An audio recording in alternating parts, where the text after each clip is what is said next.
Hello and welcome to another episode here at the free review for the licensure examination for agriculturists. In this video, we will talk about plant nutrition and nutrient management. So this will be a series of three videos na meron different topics on each video regarding plant nutrition and nutrient management. So first, let us differentiate soil fertility and plant nutrition. So soil fertility is a measure of the capacity of the soil to provide essential nutrients and support plant growth. So kapag soil fertility, kung ano yung characteristics na mismo ng soil natin, kung ano yung mga minerals, nutrients na meron doon sa soil. So kung meron siyang capacity to provide it sa ating plant, so that is soil fertility. So plant nutrition naman refers to the uptake and utilization of these nutrients by plants. So plant nutrition, it is more of a plant factor na okay, paano ba ginagamit? Say for example, yung potassium, paano siya ginagamit? Paano siya inaakyat noong roots papunta sa taas para siya ay gamitin sa growth and perhaps defenses. Ayan. So, ayun yung differences. Soil fertility, na more of a soil factor, plant nutrition, kung paano ginagamit ng plants yung mga na-uptake na nutrients from the soil. So, there are functions of essential elements. So, essential elements can be structural, osmotic, and catalytic. So, structural, they can be components of building blocks. Let us say, for example, proteins. Ayan. So, yung proteins natin, meron niyang mga nitrogen. Ayan. Kaya siya amino acids. Diba? Amino, nitrogen. So, carbohydrates, syempre may CHO, merong carbon, may hydrogen, merong oxygen. And sa nucleotide naman natin, di ba, meron tayong nitrogenous bases. Ayan. So, our essential elements are structural na meron silang structural na function. Ayun. So, ayun yung mga certain examples. The second one is osmotic. So, sa osmotic, ito naman yung, they are component of the cell wall. Ayan. So, they are somehow in charge kung ano yung papasok at ano yung lalabas doon sa isang cell. Let us say, for example, here, sa illustration sa gilid, merong potassium channel, tas parang siya doon dumadaan lahat ng potassium na papasok doon sa cell. Ayan. So that is more of a deeper na yan on stomatal opening and closure. Ito on yan. Pero parang wala namang ganun lumabas sa boards. Sobrang deep na ng mga yan. Okay. So next is catalytic. So catalytic component ng enzymes and even chlorophyll. So yung chlorophyll natin, meron siyang magnesium ion, may mga ano yan, carbon, mga ganon. So ang sinasabi lang nito, ito yung mga functions ng element. It can be structural, it can be osmotic, or it can be catalytic. So that's the reason why it is very important for us to supply nutrients, whether that's from the organic form or the inorganic form, sa ating mga halaman. So ito, let's now classify yung mga nutrients natin. So una, it can be classified based on subsistence. So it can be essential or non-essential. So there are three criteria when it comes to considering if a specific nutrient is an essential element. So first, kailangan ba siya sa life cycle completion ng isang halaman? So say for example, sa germination stage, ayan, sa vegetative stage, reproductive stage, kailangan ba sila? So those are essential. Next one, constituent of plant metabolite. So let's say for example, some examples of our plant metabolite ay proteins. Okay. So the next one is constituent of a plant metabolite. So some of the examples of plant metabolites are carbohydrates, amino acids, lipids, and organic acids. So if you will look back sa structure, let's say for example, carbohydrates, meron siyang carbon, hydrogen, oxygen, di ba? Amino acids, meron niyang nitrogen.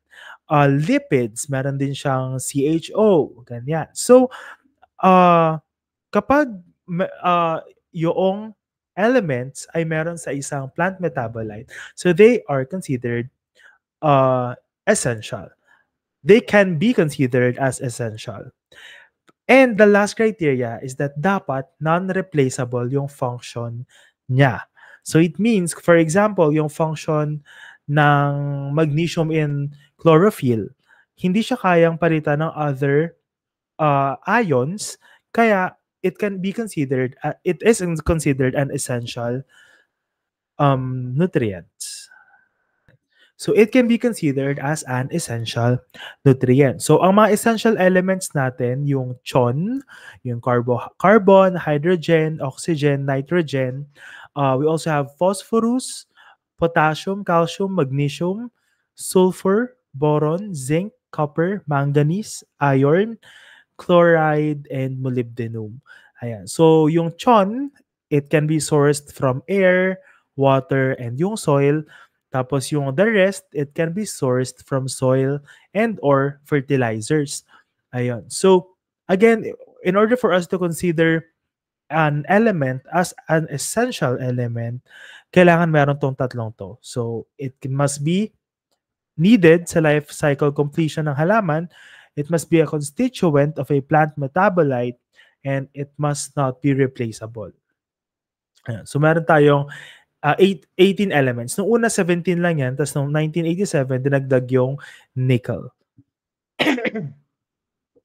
And the other one is yung non-essential. So non-essential elements can compensate for toxic effects of other elements and can replace mineral nutrients in some other less specific function. So let us say, for example, maintenance of osmotic pressure.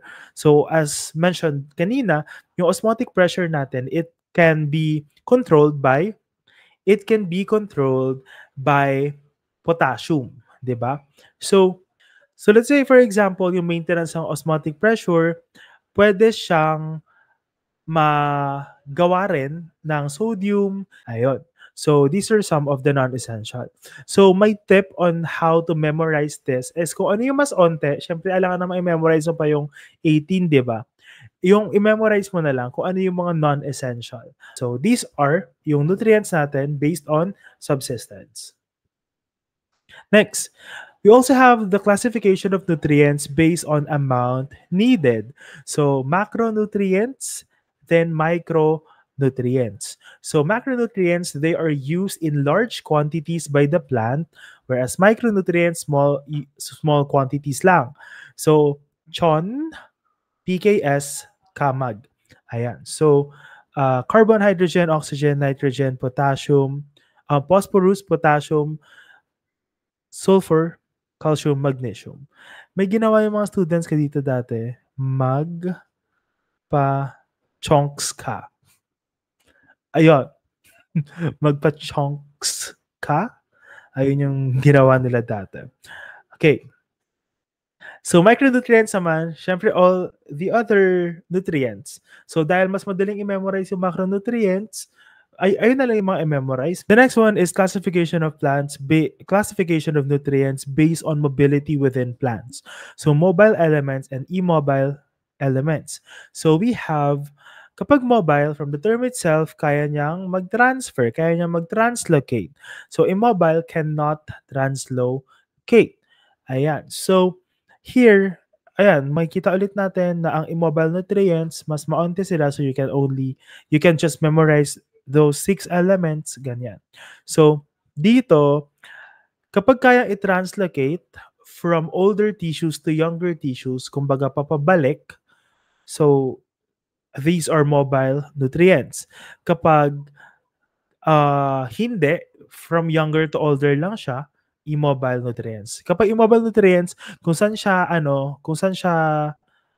na-produce or kung saan siya nanggaling, dun na lang yan siya. Yeah. So when nutrient is deficient, yung mobile nutrients natin already present in the plant will be remobilized to young tissues. So kapag mobile nutrients, yung deficiency symptoms, nakikita siya sa older leaves. Ayun. Kasi nga, napupunta sa younger yung nutrients. Kapag immobile nutrients naman, when nutrient is deficient, the nutrient is locked in place after assimilation. So deficiency symptoms are manifested in younger leaves. So kung titingnan natin, let's say for example here, sa mobile nutrients, meron tayo dyang nitrogen. Kapag onti yung nitrogen natin, ang mangyayari is that magkakaroon ng chlorosis or yung yellowing of the leaves. Yung effect na yon mas manifested siya sa older leaves kumpara sa younger leaves kasi mobile nutrient yung ating nitrogen. So kapag kunwari deficient ng nitrogen sa isang plant, ang ginagawa ng plant, nililipat na lang niya yung yung yung leaves, yung nitrogen na nasa older leaves papunta sa younger tissues.